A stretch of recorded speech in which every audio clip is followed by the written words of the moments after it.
बंदी छोड़ सतगुरु रामपाल जी भगवान की जय। बंदी छोड़ की सभी पुण्यात्माओं को दास का सत साहेब। तो पुण्यात्माओं, आज पूर्ण परमात्मा सत कबीर प्रकट भगवान बंदी छोड़ सतगुरु रामपाल जी भगवान की सत प्रेरणा से एक नए युग का आगाज हो रहा है। एक नए अध्याय की आज शुरुआत हो रही है। पुण्यात्माओं, संध्या आरती के माध्यम से अपने पूर्ण परमात्मा सतगुरु बंदी छोड़ रामपाल जी भगवान का गुणगान करना, ये हमारे पूर्ण परमात्मा हैं और 8 सितंबर 1951 से इस धरती पर प्रकट हैं। हम जीवों को पूर्ण मोक्ष कराने के लिए, पूर्ण मुक्ति कराने के लिए, अपने निज लोक सतलोक में ले जाने के लिए परमात्मा धरती पर सशरीर प्रकट हैं वर्तमान में। तो उस पूर्ण परमात्मा का गुणगान एक भगत का करना बहुत ही सौभाग्य की बात होती है। तो पुण्यात्माओं, बहुत ही ज़रूरी है हर वाणी का मर्म जानना। हर वाणी के माध्यम से हमें सतगुरु को कैसे व्यवहार करना है, सतगुरु के तत्व ज्ञान को कैसे समझ के हमें आचरण करना है, ये सारी बातें आपको पुण्यात्माओं इसके माध्यम से बताई जाएंगी। तो इसमें एक एक जो शब्द आएगा उसको हृदय में उतारना बहुत ही ज़रूरी है। तो आज की जो वाणी है, अगर ये वाणी समझ में आ गई तो निश्चित ही आप भगत से दास बनने की तरफ प्रेरित होंगे और एक दासातन आपके अंदर आएगा, एक आधीनी आएगी जो परमात्मा चाहते हैं। तो पहले इसकी एक एक वाणी पढ़ते हैं, फिर परमात्मा ने तो सरलात कर ही दिया है, उसके माध्यम से हमें क्या प्रेरणा है, हमें क्या मर्यादा है, उसके बारे में जानकारी लेंगे। पुण्यात्माओं, आज ये पहला वीडियो है संध्या आरती का। इसके पहले मंगलाचरण के 7 वीडियो हो चुके हैं और नित्य नियम के भी 62 वीडियो हो चुके हैं। असुर निकंदन रमैणी की गुणगान के माध्यम से 13 वीडियो हो चुके हैं। कुल मिला के 82 वीडियो हम लोगों ने कर लिए हैं। इन सभी वीडियो में पूर्ण परमात्मा बंदी छोड़ सतगुरु रामपाल जी भगवान का गुणगान है। तो जब तक ये वीडियो आप देखेंगे नहीं तो आपके हृदय में उतरेगा नहीं कि वास्तव में क्या आज पूर्ण परमात्मा ही धरती पर प्रकट है। ये सब जानने के लिए एक बार पुण्यात्मा वीडियो अवश्य देख लें। तो करते हैं वीडियो शुरू। पहली आरती हरि दरबारे, तेज पुंज जहाँ प्राण उधारे, पाती पंच पोहप कर पूजा, देव निरंजन और न दूजा। तो पहले एक बार पढ़ लेते हैं, फिर हर वाणी का अर्थ देखेंगे। खंड खंड में आरती गाजे, सकलमयी हरि ज्योत बिराजे, शांति सरोवर मंजन कीजे, जत की धोती तन पर लीजे, ज्ञान अगोछा मैल न राखे, धर्म जनेऊ सतमुख भासे, दया भाव तिलक मस्तक दीजे, प्रेम भक्ति का अचमन लीजे, जो नर ऐसी कार कमावे, कंठी माला सहज समावे, गायत्री सो जो गिनती खोबे, तर्पण सो जो तमक न होबे, संध्या सो जो संध पिछाने, मन पसरे को घट में आने, सो संध्या हमरे मन मानी, कहें कबीर सुनो रे ज्ञानी। एक वाणी हो गई। तो इसमें जो 10 वाणियाँ लाइन में हैं उसका बहुत ही मर्म है पुण्यात्माओं, बहुत ही ज़्यादा मर्म है। जैसे कहा गया है कि आरती का अर्थ होता है स्तुति या प्रार्थना। तो पुण्यात्माओं, आप विचार करना कि अगर जो दरबार हमने पूर्ण परमात्मा का लगा रखा है, हमारे सामने हम लोग यही मान के चलते हैं कि पूर्ण परमात्मा सतगुरु हमारे सामने विराजमान है, तभी तो हम लोग स्तुति करते हैं, तभी प्रार्थना करते हैं, आरती करते हैं। तो पुण्यात्मा, जब पूर्ण परमात्मा आपके सामने हैं तो पूरी विधि विधान से ही आरती सफल होगी और आपकी आत्मा चाहेगी कि हम पूर्ण परमात्मा को विधि विधान से खुश करें। ये विधि विधान ही एक भगत के लक्षण होते हैं। तो उसका विधि विधान क्या है कि परमात्मा के समक्ष खड़े होकर, हाथ जोड़कर, सबसे पहली शर्त है कि खड़े होकर हाथ जोड़कर उस परमात्मा के अधीन होकर हमें ये प्रार्थना करनी है, हमें स्तुति करनी है, हमें आरती करनी है। सारे काम छोड़कर, 100 काम छोड़कर हमें परमात्मा की आरती करनी है, परमात्मा को रिझाना है, परमात्मा को अपने ओर झुकाना है कि हे परमात्मा, हम जीव को पार करिए। जब इतने आधी नहीं आएगी तब वो पूर्ण परमात्मा खुश होगा। आधी नहीं कैसे आएगी? जब अब आप पूरा परमात्मा के प्रति समर्पण दर्शाएंगे। तो हमें आरती पुण्यात्मा आज से ही पूरा समर्पण आपको रखना है। आरती खड़े होके करना है, हाथ जोड़ के करना है। और नित्य नियम की जो वाणी पाठ के लिए हमें पुस्तका मालिक ने दी है, जो गुटका दिया गया है, उसको हाथ में लेके पूर्ण परमात्मा की समर्पण भाव से हमें आरती करना है। तो अभी तक जैसे भी चल रही थी, लेकिन अब हमें अपने आप को बदलना पड़ेगा, क्योंकि ये तीसरे चरण की परीक्षा आ गई हम लोगों की। तो कितनी आधी नहीं बरतनी पड़ेगी, तब ये परीक्षा में हम आगे बढ़ते जाएंगे। तो कहते हैं पहली आरती हरि दरबारे और तेज पुंज जहाँ प्राण उधारे। अब देखो, भगत सर्वप्रथम अपनी आरती हरि दरबार अर्थात परमात्मा की सतलोक के निमित्त करता है, जहाँ परमेश्वर विराजमान है तथा जहाँ पर जीव का उद्धार होकर तेज पुंज का शरीर प्राप्त होता है। तो देखो कितने भाव प्रोदी हैं परमात्मा ने इसमें कि पहली आरती हरि दरबारे। हरि कौन? पूर्ण परमात्मा के, पूर्ण परमात्मा सतगुरु। तो सबसे पहली आरती हमें अपने सतगुरु के निमित्त समर्पित करना है, सतगुरु के साकार रूप को समर्पित करना है, सतगुरु के निराकार रूप को समर्पित करना है। साकार रूप में तो पूर्ण परमात्मा हमारे आज एक जगह बैठे हैं, तो हमें वहाँ पर श्रुत लगानी है कि आज बंदी छोड़। हम एक जीव आत्मा को निकालने के लिए वास्तव में कितने कष्ट उठा रहे हैं।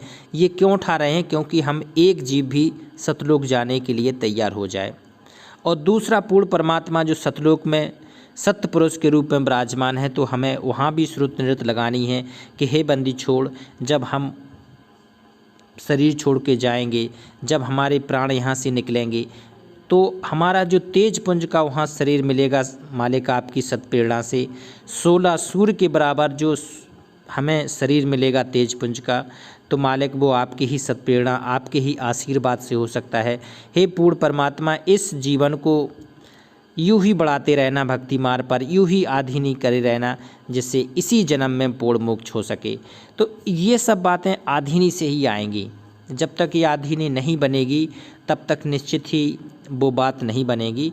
तो कहते हैं पहली आरती हरि दरबारे। तो सबसे पहली आरती हमें किसके निमित्त करना है? अपने पूर्ण परमात्मा के हरि द्वार पे करना है, सतलोक के निमित्त करना है हमें, जहाँ हमारा परमात्मा बैठा है, जहाँ हमारे परमपिता साकार रूप में विराजमान है। कहते हैं कर नैनो दीदार महल में प्यारा है।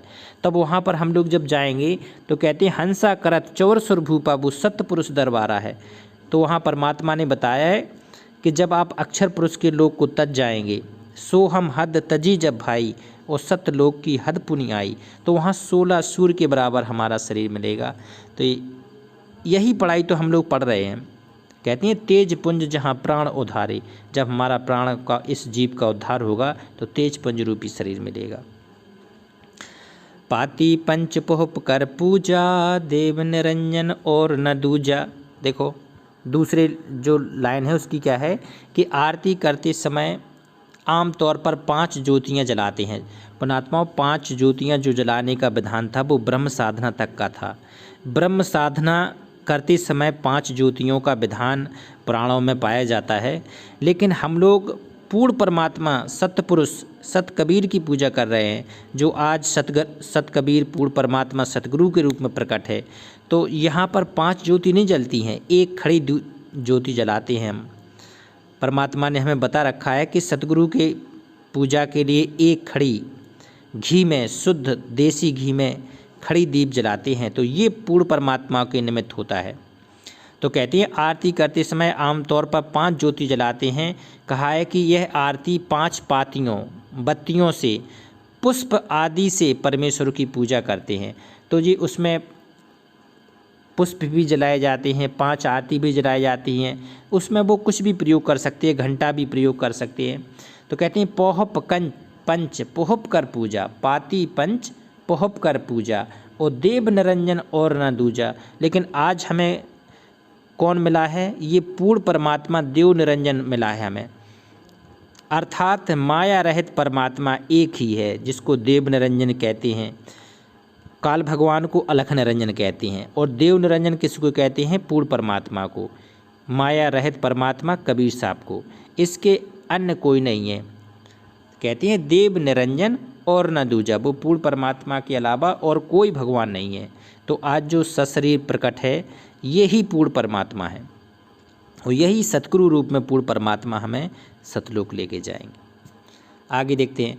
खंड खंड में आरती गाजे, सकलमयी हरि ज्योत बिराजे। तीसरी में, जब सतगुरु का भगत पृथ्वी पर आरती स्तुति करता है तो उसकी गूंज अनेकों ब्रह्मांड में जाती है।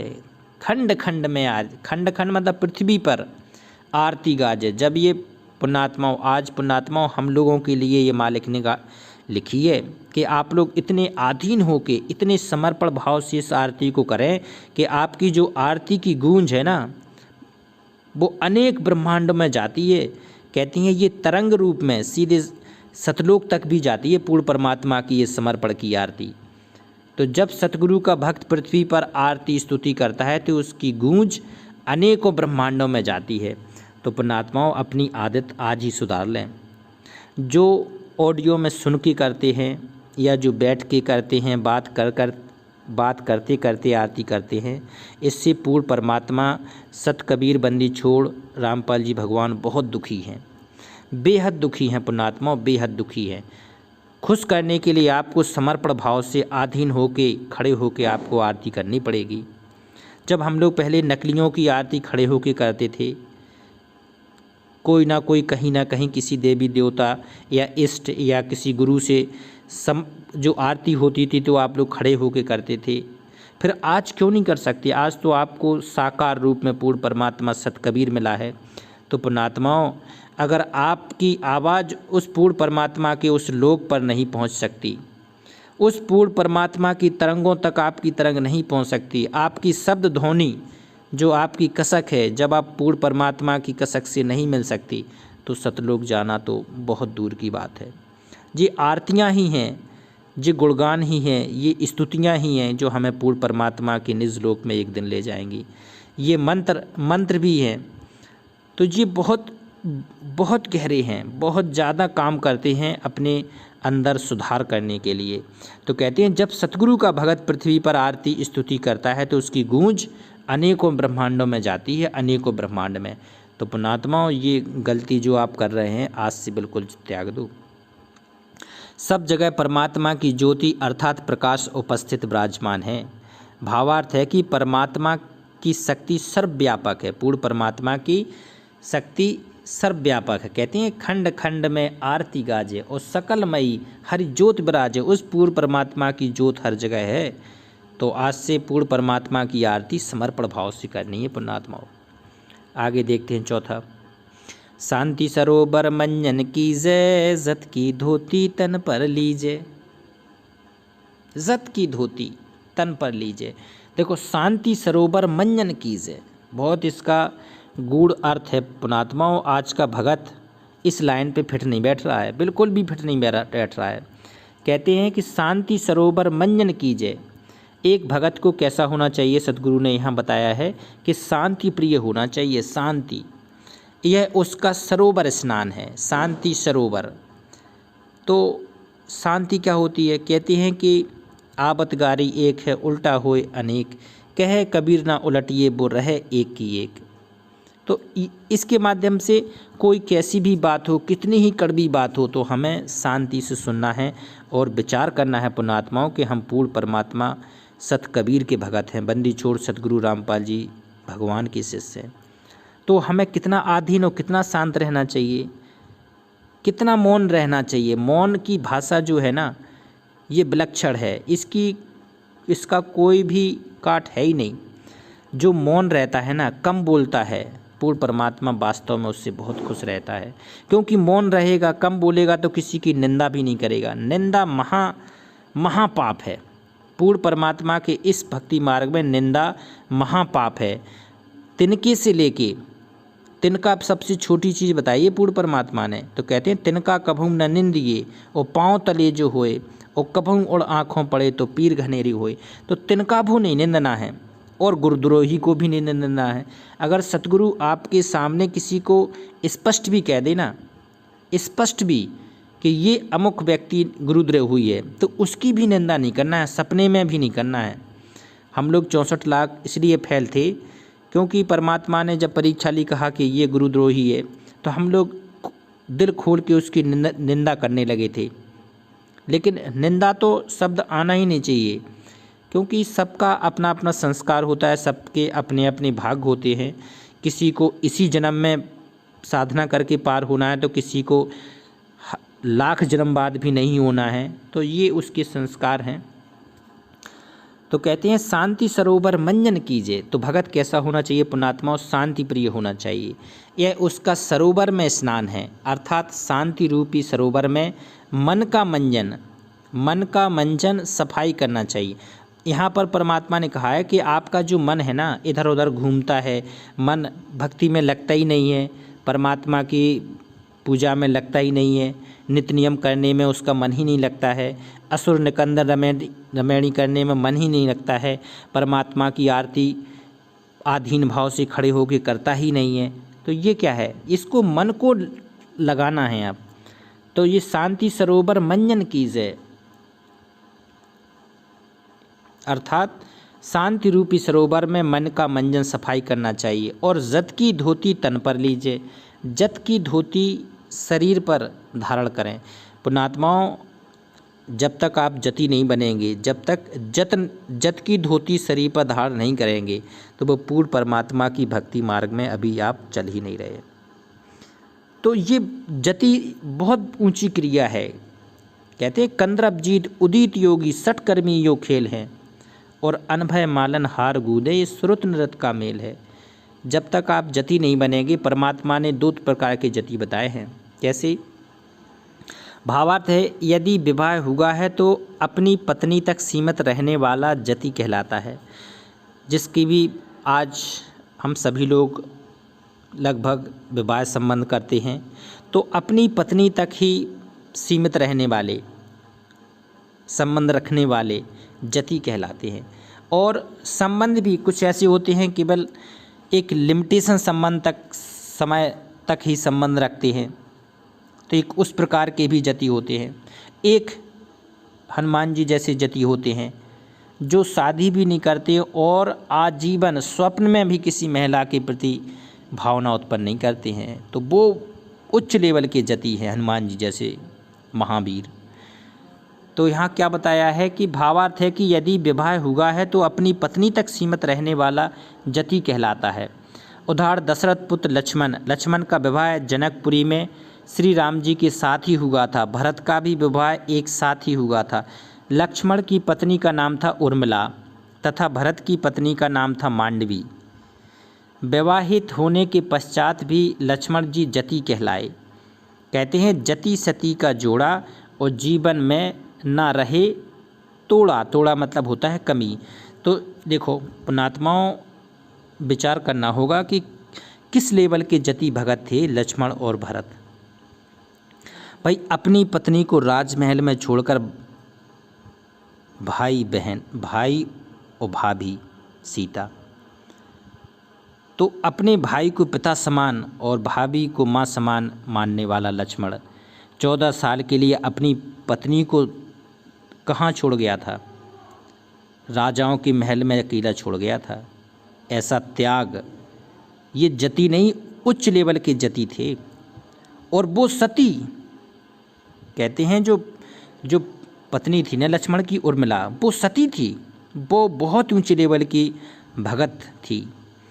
कहते हैं तो इन दोनों की जो जोड़ी है ना, आज इतिहास में अमर है। और उसी प्रकार से भरत कहते हैं जब राम को लुभाने गए थे तो राम नहीं आए, तो 14 वर्ष तक सिंहासन के नीचे गड्ढे खोद के उसी में लेटता था। भरत का त्याग देखिए राम के प्रति। और मांडवी भी साध्वी का जीवन जिया था। तो जी कितने उच्च लेवल के जति थे। तो यहाँ पूर्ण परमात्मा हमें जति की महत्ता बता रहे हैं कि भक्ति मार्ग बिना जति के चल ही नहीं सकता है। जब तक जत की धोती तन पर नहीं आएगी, तब तक बात बनेगी नहीं। कहती हैं जत की धोती तन पर लीजिए। तो पुण्यात्मा कोशिश करने वालों की हार नहीं होती, क्योंकि ये भक्ति मार्ग है और इसी जीवन में अगर आपको आगे बढ़ना है तो निश्चित ही कुछ ना कुछ आपको एक अगला कदम आगे बढ़ना चाहिए। तो ये कुछ ऐसे पॉइंट हैं जो इसमें बताए हैं पुण्यात्माओं। यहाँ सतगुरु ने बताया है कि दूसरा जो विवाह नहीं करता है तथा पर स्त्री के प्रति स्वप्न में भी दुर्भावना नहीं आती, वह भी जति की श्रेणी में आता है। उदाहरण के लिए पवन तनय हनुमान जी, इसलिए कहा है कि जत की धोती अर्थात आपकी महिमा बनी रहे, आप चरित्रवान की महिमा रूपी वस्त्र से अपने आप को ढक कर रखें। तो ये कितने ऊंचे भगत थे। आज हम लोगों में बहुत कमियां हैं। इस लेवल के भगत जब तक नहीं बनेंगे तब तक परमात्मा की नज़र में भी हम लोगों का स्थान ऊपर नहीं उठेगा। तो ये कुछ उदाहरण हैं, लक्ष्मण, भरत, हनुमान जी, इनके माध्यम से परमात्मा निश्चित ही हमें भगत बनाना चाहते हैं कि जत की धोती कैसे आपको आगे बढ़ाना है। आगे देखिए, ज्ञान अंगोछा मैल न राखे, धर्म जनेऊ सतमुख भासे, उसका है जी 5वें का। कहते तौलिए की जगह भक्तजन अंगोछा परना रखते थे। स्नान करके शरीर का मैल उस अंगोछों से रगड़ रगड़ कर उतारा करते थे। कहा है कि आत्मा का मैल, देखो कैसे इसमें एक एक बात को प्रोया गया। ज्ञान अंगोछा मैल न राखे, तो ये मैल उतारने, आत्मा की मैल उतारने की परमात्मा ने बात कही है कि आत्मा का मैल कैसे उतरेगा, तत्व ज्ञान से उतरेगा। जब तक ये पूर्ण परमात्मा का तत्व ज्ञान हृदय में नहीं समाएगा तब तक नहीं उतरेगा। तो ज्ञान अंगोछा मैल न राखे और धर्म जनेऊ सतमुख भासे। धर्म जनेऊ देखो रूपी अंगोछे से धोइए, किससे, तत्व ज्ञान रूपी अंगोछे से। फिर मैल अर्थात अज्ञान नहीं रहता, तत्व ज्ञान का अंगोछा मैल नहीं छोड़ता और धर्म पुण्य करना चाहिए। वास्तव में जनेऊ है, क्या है, धर्म पुण्य करना ही जनेऊ है। जो धागे का जनेऊ पहनकर भक्त का दिखावा करते हो तो आप धर्म करो, आपकी धार्मिकता अपने आप प्रत्यक्ष हो जाएगी और मुख से सच्चा ज्ञान और सच्चाई बोलनी चाहिए। तो हो गया धर्म जनेऊ सतमुख भासे। धर्म का जनेऊ, धर्म करो, क्यों कहते हैं कि 10वां अंश गुरु को दीजिए और जीवन जन्म सफर कर दीजिए। तो जब तक कहते हैं दान दिए 3 लोक से में भी कहते हैं उसकी महत्ता सबसे अधिक है दान। आगे देखिए, दया भाव तिलक मस्तक दीजे, प्रेम भक्ति का अचमन लीजे। देखो जी 6वां है दया भाव। जो मस्तक माथे के ऊपर तिलक लगाकर भक्त लक्षण दिखाती हो, यह भक्त लक्षण नहीं है। आपके हृदय में दया भाव होना चाहिए। देखो कितना भगवान ने यहाँ सब कुछ पिरो दिया है कि आपका हृदय दयावान होना चाहिए, दयालु होना चाहिए भगत। ये वास्तव में भगत की लक्षण हैं जो केवल भगत में ही हो सकते हैं। माथे पर तिलक तो कोई भी लगाकर भगत दिखाई दे सकता है, अर्थात धार्मिक क्रिया करते समय जल का आचमन करते हैं। इसके विषय में कबीर परमेश्वर ने कहा है कि आप परमेश्वर में प्रेम बनाकर भक्ति करें। यह आचमन श्रेष्ठ, कहते हैं प्रेम के प्रति आचमन, जो आंसू गिरते हैं ना, परमेश्वर के प्रेम में जो आंसू गिरते हैं वह आत्मा का आचमन है। ये है सच्चा आचमन। कैसे कि दया भाव तिलक मस्तक दीजिए, मस्तक पे तिलक नहीं लगाना है, हमें अपने दया का भाव रखना है हृदय में। और प्रेम भक्ति का आचमन कीजिए, जो हम लोग जल जला के बार बार आचमन करते थे ना, ये तो बहुत छोटी चीज़ है। हमें आचमन कैसे करना है, सतगुरु पूर्ण परमात्मा के प्रति प्रेम में, इतने प्रेम में आगे बढ़ जाना है कि आंसुओं से कहते हैं कि जब आंसुओं से परमात्मा के चरण धुल जाएं तो वो होता है आत्मा का आचमन। तो जब समर्पित भगत होता है तो उसके आंसू रुकते नहीं है ना। तो ये मानना कि आप अब सच्चा आचमन हो रहा है, परमात्मा के सच्चा आचमन हो रहा है, आत्मा का आचमन, क्योंकि जितने मैल हैं पाप हैं वो सब धुल रहे हैं, परमात्मा के प्रति समर्पित हो रहे हैं। तो कहते हैं प्रेम भक्ति का आचमन लीजिए। कहते हैं जो नर ऐसी कार कमावे और कंठी माला सहज समाजे, कि जो व्यक्ति अर्थात साधक स्त्री पुरुष ऐसी क्रिया करता है, ऐसी कमाई भक्ति धन संग्रह करता है, उसके गले में कंठी एक माला की बनी माला तथा माला 108 मनके की माला मंत्र जाप के लिए प्रयोग करते हैं। उसके विषय में कहा है कि पहले साधक मंत्र जाप करके उस 108 मनके की माला को भी गले में डालकर भक्ति प्रसिद्ध होते थे, कि डालने की कोई आवश्यकता नहीं है। अगर आप भक्त बन गए तो आपको माला डालने की आवश्यकता नहीं है। 108 माला की गुड़िये की डालने की कोई आवश्यकता नहीं है पुण्यात्माओं। क्यों? क्योंकि कहते हैं जो नर ऐसी कार कमावे और कंठी माला सहज समाज है, तो उसकी कहते हैं सहज समाधि लगने लगती है। फिर उसकी श्रुत नृत मन पवन एक होके, कहते हैं श्वास उश्वास में नाम जपो, वृथा श्वास मत खो, और ना जाने इस श्वास का फिर आवन हो कि ना हो। तो वो श्वास उश्वास में अजब जाप होने लगता है। तो इसमें क्या है, बाहरी आडंबरों करने की आवश्यकता नहीं है, बिल्कुल भी नहीं है। उसकी उपरोक्त साधना से कंठी और माला उसी में विलीन हो जाती है। आगे, गायत्री सो जो गिनती खोबे, तर्पण सो जो तमक न होवे। देखो, गायत्री सो जो गिनती खोबे। पहले हम लोग क्या करते थे, कुछ साधक गायत्री मंत्र का जाप गिन कर करते हैं।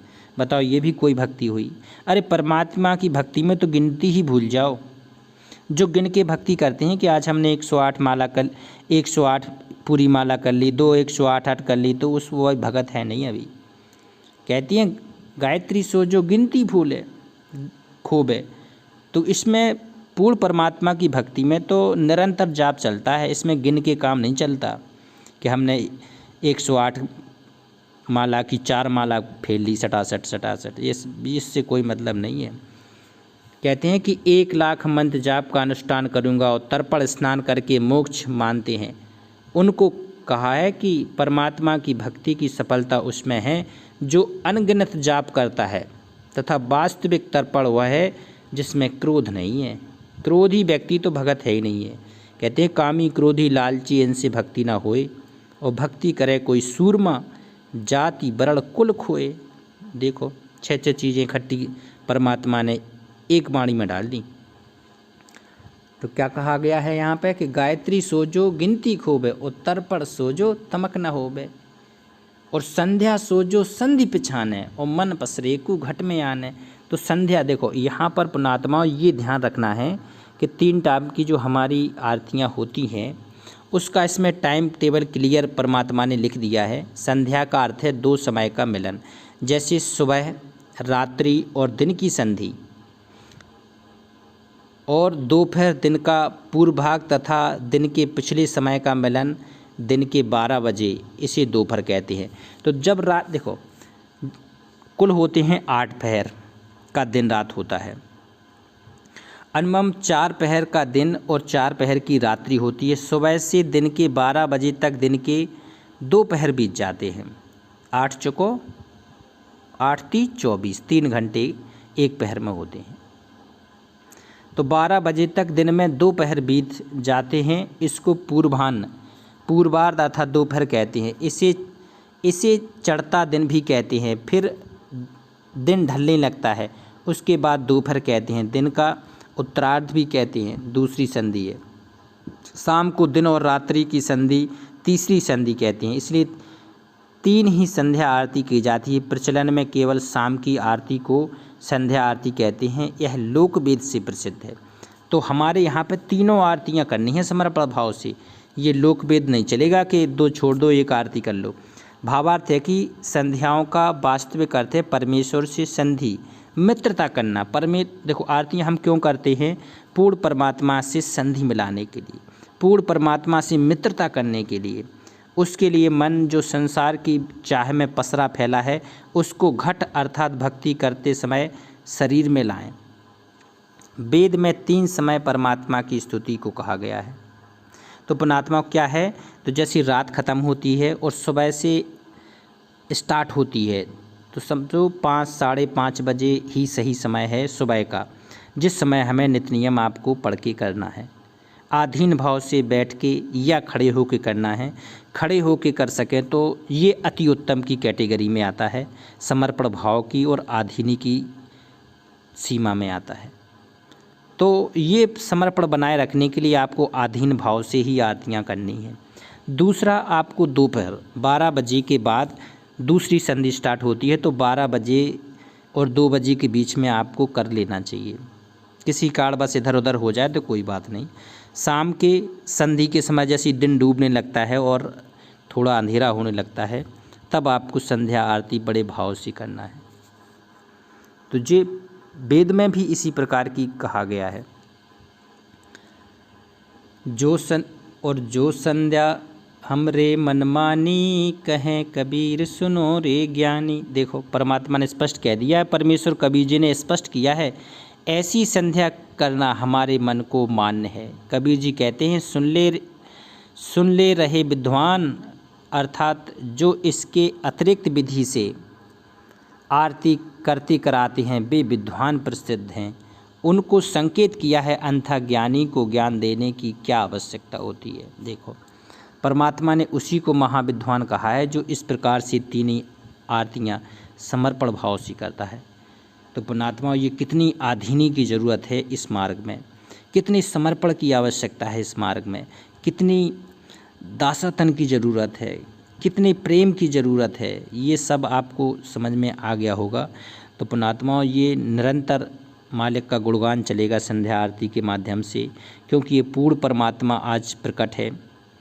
जब हम लोगों ने नकलियों के लिए कहाँ लाखों साल एक एक पाँव पे खड़े उल्टे शीर्ष पर खड़े होकर गुजारी हैं, कहाँ आँखें बंद करके हम लोगों ने सालें व्यतीत की है, कहाँ हम लोगों ने हिमालय पे भटकते रहे हैं नकलियों के पीछे। जब आज पूर्ण परमात्मा सहज में मिल गया है, तो अब तो मार्ग में बढ़ना ही बढ़ना है। तो एक बार मालिक का जयकारा लगाते हैं। बंदी छोड़ सतगुरु रामपाल जी भगवान की जय। सत साहेब।